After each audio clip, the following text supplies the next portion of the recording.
नमस्कार दोस्तों, एक बार फिर से स्वागत करती हूँ मैं अपने YouTube चैनल मधुज आर्ट पर।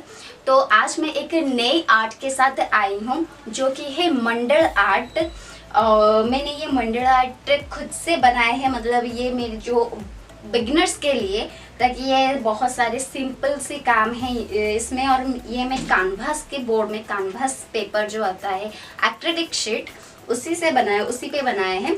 तो चलो देखते हैं ये कैसे मैं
अच्छी लगी तो प्लीज़ इसको लाइक करना, शेयर करना और कमेंट करना कि ये कैसा बना है। और प्लीज़ चैनल को सब्सक्राइब करना ताकि मेरी नए नए वीडियो आपको मिलते रहे, और नोटिफिकेशन भी ऑन कर देना ताकि मैं जो भी नेक्स्ट में अपलोड करूँ वो आप तक जल्दी से पहुँच जाए। तो बस आज के लिए बस इतना ही, मिलते हैं नेक्स्ट वीडियो पे। Till then tata bye bye, thanks for watching.